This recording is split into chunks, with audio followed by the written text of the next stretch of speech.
어제 이제 런정페이 회장도 콕 집어서 아직 미국의 기술력을 따라갈 수는 없다 이렇게 대답을 하기도 했어요. 그래서 3,000명이 넘는 대학생들을 뭐 3년간 비밀리에 반도체 특수부대로 양성해 오고 있다. 렌정회 회장은 미국 쪽의 기술을 언급할 때 항상 미국을 높게 얘기했어요. 렌정회 회장이 젊은 시절에 군 쪽에 잠깐 있었고 제대하고 나와서 창업했기 때문에 회사 내 슬로건이나 MT나 그런 이벤트를 할 때 항상 부대와 관련된 그런 표현을 많이 써요. 그래요? 그래서 개인 스타일이에요. 네. 그거를 너무 상상력을 너무 펼칠 필요가 없어요.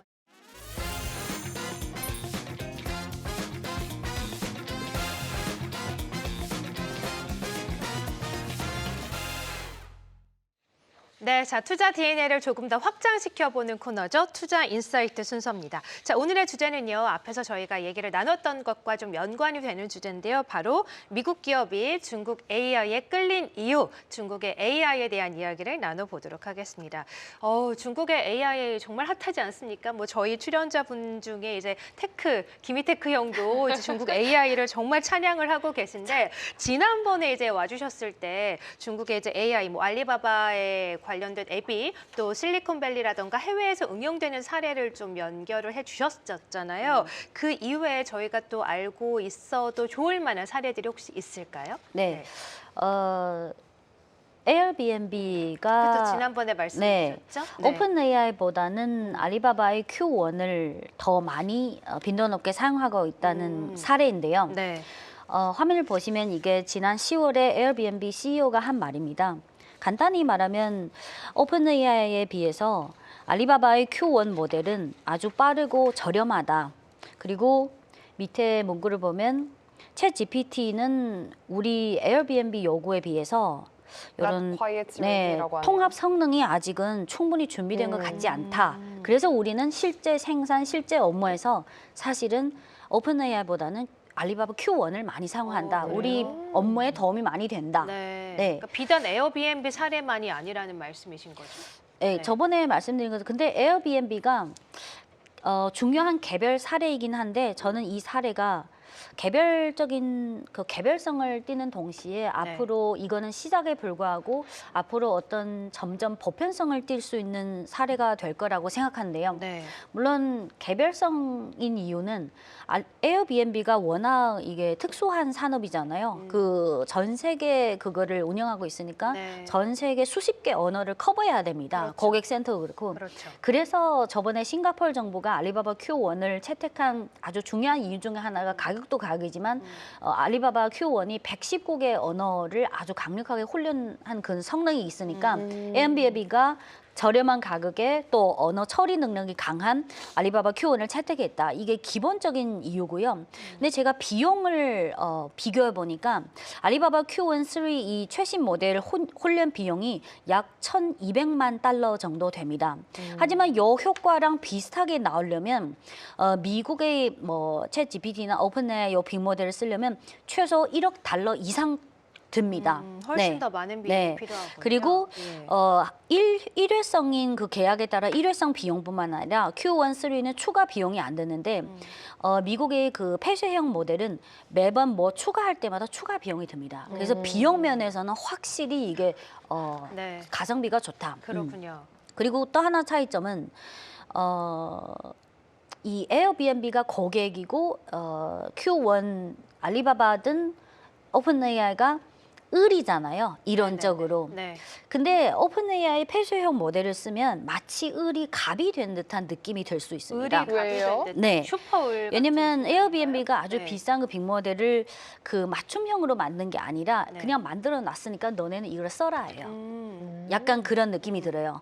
그래서 고객사 입장에서는 회사마다 업종이 다르고 우리가 원하는 게 다른데 그 빅모델이 모든 산업에 통상적으로 응용되는 그 일반성이 좀 부족할 수 있어요. 네. 그리고 세 번째는 또 개인정보가 중요하잖아요. 또 에어비앤비는 특히 전 세계 개인정보가 다. 네. 근데 오픈 AI나 미국의 폐쇄형 모델을 쓰면 안 좋은 점이 하나 있는데 그 안 좋은 점을 알리바바 Q1이 커버하고 있습니다. 예를 들어서 에어비앤비는 그 폐쇄형 모델을 쓰면 제3자 서버에 이 개인정보를 저장해 놔야 돼요.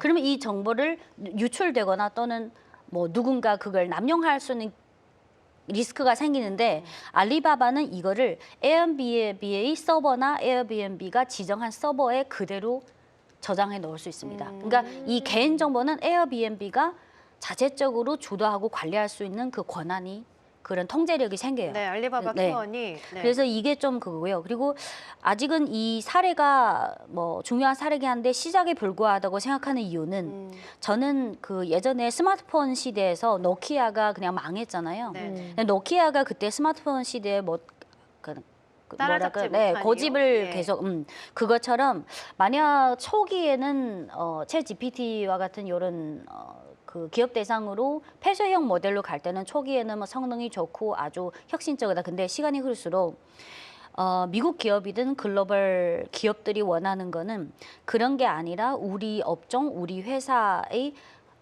나의 니즈에 맞춰서 나를 위해서 보조해주는 그런 빅모델이 필요하지. 네. 오픈 AI와 같은 그런 그거는 좀 시간이 흐를수록 길게 가기 어려울 것 네. 같아요. 그러니까 말씀을 좀 종합을 해보자면 지난번부터 이제 미중 간의 AI에 대한 이야기를 나눠보고 있는데 중국 AI 앱들이 오픈 소스인데도 불구하고 비용이 굉장히 좀 저렴하고 미국형 AI는 폐쇄형인데도 불구하고 비용이 높아서 미국 기업들까지 심지어 중국의 이제 알리바바 Q&A라든가 이런 AI 앱을 사용할 수밖에 없다. 향후 미래에 대해서도 중국 AI 앱에 훨씬 더 좀 좋은 성과를 발휘할 것이다. 이렇게 말씀을 해주고 계신 건데 그러면 좀 AI 버블 논란에 있어서 중국의 AI 앱들은 좀 자유로운지도 사실 궁금하거든요. 사실 최근에 엔비디아 주가가 좀 급등했다가 다시 좀 밀린 이유 중에 하나가 AI 버블 논란 그리고 네. GPU 과잉 공급 논란인데 이제 중국의 AI 앱들은 이런 이슈에서 좀 자유로운지 좀 궁금하고 네. 어제 아까 제가 말씀드렸듯이 화웨이 런정페이 회장이 중국의 이제 AI 로드맵을 발표를 했는데 좀 미국과는 좀 방향이 다르고 GPU 과잉 공급 논란에서 좀 이 부분은 계속해서 이어질 수밖에 없다라고 우려감을 좀 표시하기도 했거든요. 이 부분은 네. 좀 어떻게 보세요? 저는 네. 그 우선 음. 그 AI 버블 논란은 미국에서 나왔잖아요. 네. 저는 이게 GPU 공급 과잉이라든지 컴퓨팅 파워 이 공급 과잉 여부는 이 AI 빅모델 기술을 응용을 어디까지 하느냐에 따라 그 과잉이 될 수 있고 과잉이 안 될 수 있다고 생각합니다. 그렇죠. 네. 두 가지 예를 들면 화면을 보시면 이게 지난 12월 3일에 엔비디아 젠슨 황이 대담에서 이 부분을 언급했는데요. 네. 초기에는 중국이든 미국이든 아주 성능이 훌륭한 AI 빅모델을 만들죠. 하지만 시간이 흐를수록 아주 좋은 빅모델이더라도 더 넓은 광범위한 분야에 그리고 그 분야의 일반적인 그런 응용뿐만 아니라 그 분야에 더 깊이 결국은 젠슨 황이 강조한 거는 초기에는 AI 빅모델이 경쟁인 것처럼 시작됐지만 시간이 흐를수록 AI의 경쟁은 결국은 응용의 경쟁으로 결정된다. 그렇죠. 네, 그 AI 빅모델을 발명해서 어느 나라가 더 많은 업종에 더 깊이, 더 넓게 그러니까요. 응용하는 것이 누가 응용을 더 잘하느냐가 더 많이 하느냐가 결정할 것이다. 네. 그리고 다음 그림 보시면 방금 앵커님 말씀하신 런정페이 회장이 또 최근에 뭐 컴퓨팅 파워 런정페이 회장이군요. 화웨이에. 네, 70대인데요. 근데 이게 어디서 이거를 언급했냐면 AI에 대한 뭐 산업 분석이나 그런 대화에서 나온 게 아니라 11월 14일에 런정페이 회장이 뭘 했냐면 ICPC라고 국제 대학생 프로그래밍 경시 대회가 있습니다. 네. 거기에 그 런정페이 회장이 그 전 세계 수만 명의 청년들이 참전하잖아요. 거기서 우승자들 대표들이랑 좌담회를 열어서 질의응답을 했어요. 그래서 전 세계 우수한 AI에 관심이 많은 AI를 연구하고 있는 대학생들 대상으로 아주 화기애애하게 질의응답을 했는데 그중에 미국의 프린스턴 대학의 박사 학생이 그 AI 빅모델을 전공하고 있어요. 그 네. 학생이 런정페이 회장한테 뭘 물어봤냐면 네. 지금 미국 쪽에서는 최근에 뭐 AI 버블 과잉이란 논란 나오는데 우리 학술 연구를 하는 사람들은 AI 칩이 부족하다. 우리는 부족하다. 돈이 네. 없으니까. 그래서 개발을 일단 해야 되니까 지금 당장은 부족하겠죠? 네, 예. 그거에 대해서 렌정회 회장은 어떻게 생각하냐? 네. 그거에 대한 답으로 렌정회 회장이 나는 앞으로 컴퓨팅 파워는 과잉이 될 거라고 생각한다. 네. 이렇게 나온 말이에요. 네네. 하지만 거기에 이어서 그거를 자세히 전개하지 않고 그 박사 학생에게 너는 AI 빅모델 연구에만 전념하면 된다. 앞으로 응용은 각자 나라에서 알아서 할 테니까 너는 지금 그런 걱정할 필요 없다. 그 너는 방금 그 컴퓨팅 파워가 박사 학생들이 부족하다고 하는데 오히려 나중에 시간이 흐를수록 더 과잉이 될 거니까 너는 크게 우려할 필요가 없다. 그리고 또 다른 그 러시아 학생이 또 질문을 했는데요. 네. 뭐 다 AI 관련 전공자니까 다양한 질문이 있는데 네. 그 러시아 학생의 질문을 르노베 회장이 아까 엔비디아 젠슨 황이랑 거의 비슷한 말을 했습니다. 앞으로 컴퓨팅 파워는 과잉인데 결국은 나라 간의 AI 경쟁은 빅모델이 아니라 응용이 강한 나라가 승자다. 그리고 네. AI 빅모델 하나가 성공하면 그 빅모델을 만든 그 회사가 성공하지만 그 나라가 AI 응용 분야에서 성공하면 그 나라가 성공하는 거다. 경제 구조도 더 업그레이드 할 수 있다. 그래서 이렇게 나온 거예요. 네. 그래서 이게 그 국제 대학생 프로그래밍 경시 대회에서 르노베 회장이 여러 전 세계 대학생들을 격려하고 덕담을 하는 자리에서 하는 거지. 네. 특히 이게 뭐 과잉이다, 과잉 아니다 그거를 그 논의하는 논란에서 좀 자리는 자유로울 수 아니었어요. 있다. 네. 그러면 지금 말씀해주신 것처럼 중국의 AI 칩 국산화 관련해서 저희가 주목해볼 만한 종목은 또 어떤 것들이 있을까요? 이미 저희가 알고 있는 것들이 뭐 화홍 반도체, 네. 대이팡 화창, 그리고 뭐 최근에 상장한 무어스레드 같은 종목들인데 이들 종목군들도 다 긍정적으로 보고 계세요? 네. 전체적으로는 주가가 비슷하게 한 방향으로 움직이는데 세 종목을 말씀드리면요. 첫 번째는 뭐 화웨이는 비상장이니까 가장 핵심 기업이 화웨이잖아요. 그렇죠. 근데 비상장이가 네. 어쩔 수 없고. 근데 지금까지는 언론에서 항상 캠브리컨을 뭐 중국판 엔비디아다 이렇게 타이틀을 네. 붙였는데 사실 중국판 엔비디아가 너무 많아요. 네. 무어스레드도 중국판 맞아요. 엔비디아라고 근데 지금 하잖아요. 이름 될 만한 기업 중에 캠브리컨이 있고 해광이 있고 이제 곧 그쵸. 상장 예정인 네. 메타엑스가 있고 네, 네. 12월 5일에 상장한 무얼스레스가 있잖아요. 네. 이 네 개를 자세하게 비교 분석해 보면 캠브리컨이 아니라 무얼스레스가 사업 구조상 엔비디아랑 가장 유사합니다. 그래서 저는 이제부터 캠브리컨을 무얼스레드. 중국판 예. 엔비디아로 그런 표현을 안 쓰고 저는 무얼스레스가 아, 그래요? 지금 근데 무얼스레스 지금 스타트업이고 매출 규모가 엔비디아의 1,250분의 1밖에 안 됩니다. 네. 네. 근데 특이사항은 무얼스레스 창업자가 엔비디아에서 14년 경력을 가진 사람입니다. 그리고 창업할 때 본인이랑 엔비디아의 핵심 인력들을 많이 나와서 창업한 거예요. 그래서 처음부터 그 미래의 타겟을 그냥 엔비디아로 딱 정하고 창업한 거예요. 네. 그래서 이 화웨이가 비상장이니까 엔비디아의 동향을 보면서 중국이 국산 AI 칩을 볼 때는 저는 첫 번째 종목을 무얼스레스라고 무얼스레드. 생각합니다. 예. 네. 그리고 예를 들어서 엔비디아가 쿠다가 있다면 무얼스레스는 또 무사가 있습니다. 무사. 딱 네. 그거를 쿠다를 벤치마킹 만든 건데 이름도 비슷하네. 네, MUSA 무사. 네. 근데 특이사항은 지금 무얼스레스 고객사가 된 기업들은 사실 원래 다 엔비디아 고객사들이잖아요. 그래서 무사라는 생태계 그 소프트웨어 플랫폼을 만들 때 기존 고객들이 무사에 들어가면 비슷하게 쿠다를 사용했던 고객사들도 무난하게 무사에서 사용할 수 있어요. 그거를 쿠다를 겸용할 수 있어요. 그래서 새로 고객이 엔비디아에서 그 무얼스레스로 옮길 때 또는 겸용할 때는 특별히 뭐 트러블이 생기는 그렇지 않습니다. 네. 그리고 캠브리컨은 사실 GPU가 아니라 맞춤형으로 ASIC라고 맞춤형 주문 제작이에요. 그리고 무얼스레스는 엔비디아는 사실 가장 핫한 분야가 AI 첨단 칩이지만 게임용, 소비용 여러 산업에서 범용하는 다양한 칩을 만들잖아요. 네. 근데 캠브리컨은 사실 GPU가 아니라 ASIC라는 맞춤형 주문 제작 반도체 칩이고 캠브리컨은 처음부터 나는 AI 쪽 칩만 한다. 다른 건 안 한다. 이렇게 딱 잡았고요. 근데 네. 모어스레스는 타깃을 앞으로 경쟁자를 엔비디아로 벤치마킹했기 때문에 엔비디아처럼 첨단 AI 칩도 하고 게임용도 하고 소비용 여러 제조업용 다양하게 하고 있어요. 그래서 저는 이제부터 국산 칩을 볼 때는 모어스레스 그리고 해광이라든지 하이광 정보 통신. 캠브리커는 사실 그 서브 종목으로 보는 게 더 합리적이라고 생각해요. 네, 그래서 종목으로 이제 좀 찝어주셨는데 일단은 상장한 지 얼마 안 된 무어스레드를 중국판 엔비디아라고 좀 칭할 수 있는 가운데 무어스레드 주목을 해보고 캠브리콘 그리고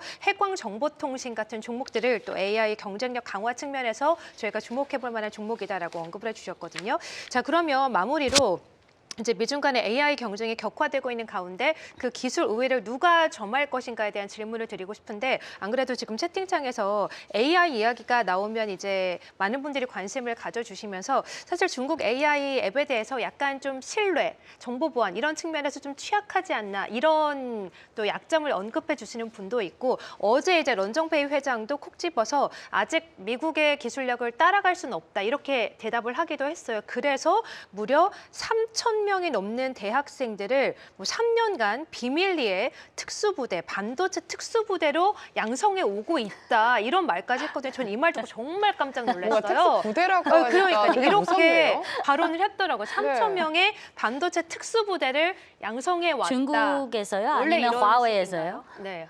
아니 화웨이 런정페이 회장이 이렇게 발언을 했더라고요. 아, 네. 이거는 네. 화웨이 런정페이 회장의 개인 스타일을 아셔야 되는데요. 네네. 첫 번째는 과거 7, 8년 전에 미국발 제재가 없었던 시절이든 네네. 제재가 있었던 시절이든 런정페이 회장은 미국 쪽의 기술을 언급할 때 항상 미국을 높게 얘기했어요. 아, 이거는 그래요? 런정페이 회장의 표현의 스타일이에요. 아 원래 미국을 좀 네. 칭하면서 네, 설령 기술력을. 제재를 당할 초기에도 우리는 미국은 이쪽 분야에서는 우리 선생님이야. 이거는 렌정웨이 회장이 말하는 스타일이에요.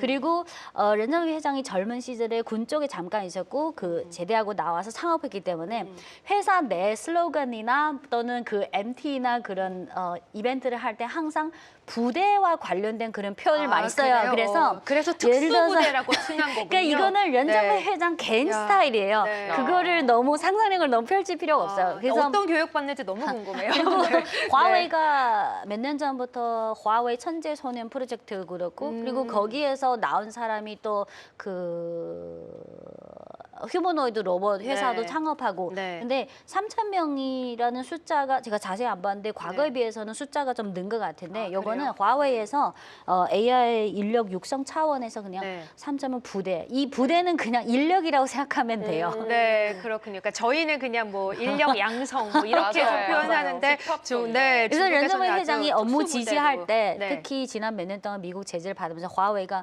거의 뭐 그 아슬아슬하게 그 상황에 갔다가 다시 굴기했잖아요. 네. 그래서 그때 업무 지시를 할 때 밑에 유정동 사장이는 그 밑에 반도체 사업부 총괄 여성 본부장인데 항상 지시할 때 부대 각성 스타일이 약간 그렇게 지시. 네. 그래서 네. 그 랜덤 회장 스타일을 잘 아시는 분 또는 그 회사의 밑에 분들은 이거에 너무 익숙해져가지고 그렇군요. 네. 근데 이런 특수부대를 또 비밀리에 양성하고 그러니까요. 있었다는 게 이렇게 비밀리 하다가 또 몇 년 후에 또 짠 하고 나타날 거 아니에요. 그래서 어센저 측 예전에 이런 것처럼 이거에 네. 대해 잘 모르는 미국의 뭐 언론사에서 네. 뭐 예를 들어 랜덤 회장이 뭐 붉은 뭐 파도 이렇게 네. 해가지고 그거를 직역해가지고 오해를 일으킨 경우도 있었어요. 그래요? 네. 그래서 이런 걸 토대로 이제 미국과 중국 간의 기술 경쟁에서 우위를 또 누가 점할지 그리고 앞으로 이제 중국 AI 종목들이 지금 약간 좀 지지부진한 모습인데 언제쯤 반등세를 펼칠 수 있을지도 함께 좀 전망을 네. 해주시죠. 두 가지 네. 질문을 하셨는데 화면을 보시면 지금 AI 전체 산업의 밸류 체인을 오, 케이크. 네, 5단 케이크로 예쁘게 그려주신 수성이 발언했던 말 아닌가요? 네, 맞아요. 5단 케이크. 근데 잘 정리해 주셨는데 요 그림을 또 예쁘게 그려주셨는데 그러게요. 네. 네. 딱 보면 요 5개 측면에서 G2를 비교해 보면 답이 나올 것 같습니다. 에너지는 잘 아시다시피 중국이 동수서산이나 여러 가지 재생에너지를 국가 차원에서 많이 투자해서 전력은 지금 미국은 시간이 흐를수록 전력이 부족할 가능성이 높고 근데 중국은 이미 전력이 넘쳐나는 상황이고 AI 칩은 물론 트럼프 대통령이 어제 H200을 수출 허가할 거다. 하지만 최첨단은 사실 블랙웰이잖아요. 그렇죠. 그래서 미국발 제재 때문에 이런 칩 쪽에서는 아직은 미국 쪽이 아무래도 현실적으로 기술적 우위에 있다. 중국 국산은 아직 1대1로 성능을 미국산에 아직 못 미친다. 그래서 더 열심히 해야 된다. 그리고 인프라는 여기서 데이터 센터를 말합니다. 미국은 주로 빅테크 업체들이 자사에서 투자해서 데이터 센터를 건설하잖아요. 그래서 중국도 그렇지만 그 외에도 정부, 국가 차원에서 국유기업 차원에서도 대대적으로 투자한다. 그러면 이 부분은 그리고 투자하는 금액이나 규모나 속도가 중국 쪽이 훨씬 앞서 있습니다. 그리고 빅모델은 미국 쪽의 오픈 AI 그리고 요즘은 또 구글의 제미나이 그것도 엄청 또 엄청나죠. 추월할 것 네. 같고 중국은 딥시크가 있고 알리바바의 Q1이 있고 텐센트 그리고 바이트댄스 다 빅테크 회사별로 다 있고요. 그래서 요거는 거의 피차 일반 여론. 근데 중국이 오픈 소스 쪽에 시간이 흐를수록 좀 더 해외 진출하는 데 유리할 것 같아요. 그리고 요거를 다 준비해서 결국은 응용을 해서 상업화 시켜야지 돈을 벌 수 있잖아. 근데 응용은 과거 방송에서도 몇 번 자세히 말씀드렸다시피 중국 국내 같은 경우는 8월 말에 이미 AI 플러스 강화 정책이라고 중국의 대부분 산업에 가급적이면 이 AI 빅모델을 응용해서 2027년까지 그 응용 보급률을 70% 돌파, 또 몇 년 지나면 90% 돌파. 이거는 국내에서 꼭 완성해야 할 목표입니다. 네. 그 해외는 지난주에 말씀드린 알리바바, 바이트댄스나 딥시크가 이미 해외 진출을 적극적으로 하고 있고요. 그래서 요 5개 측면을 분석해 보면 지금 당장은 각자 강점, 단점이 있을 수 있지만 저는 시간이 흐를수록 결국은 중국 쪽이 더 우위에 있을 거라고 저는 생각합니다. 네, 알겠습니다. 역시나 답정 넣으셨던 것 같아요. 아니, 답장. 네, 이런 말씀 좀 외람되지만. 방금 네. 정해져 있다. 네. 아니, AI를 비롯한 테크주들이 네. 7월부터 9월까지 급등하고 10월, 11월, 12월 한 2.5개월 10월, 1월 2달 동안 이익 실현 쭉 나오고 12월부터는 특히 지난주부터는 좀 횡보하거나 약간 맞아요. 밀려요. 네, 하락세가 어느 정도 진정되는 하지만 아직은 확실히 반등하지 못하는 그래서 저는 지금 12월 말 1월 초까지 연말 연초까지는 아직은 이런 흐름이 계속될 수밖에 없고요. 중앙경제공작회의 나오고 근데 중앙경제공작회의라는 게 구체적인 디테일한 목표치 수치보다는 그 12월 가이드라인 8일에 정도. 나온 네. 정치국이 그거보다 약간 조금만 글자 수가 많은 가이드라인 정도. 그래서 좀 한두 달 정도 계속해서 하락세는 진정됐지만 반등세는 아직 좀 애매한 그런 시기를 어쩔 수 없이 좀 인내심을 갖고 기다려봐야 될 것 같습니다. 네, 알겠습니다. 자, 오늘은 투자인사이트에서 이제 미국도 반한, 미국도 쓰고 있는 중국의 AI 앱에 대한 이야기를 나눠봤습니다. 어쨌든 미국과 중국 간의 AI 경쟁에서 중국이 우위를 차지할 수밖에 없다라고 하시면서 또 그 이면에도 특수부대 같은 또 아주 매력적인 또 인재 양성 프로젝트들이 또 겸해지고 있기 때문에 앞으로 중국과 미국 간의 전쟁에서 어떤 기업들이 살아남게 될지도 주목할 포인트가 될 것 같아요.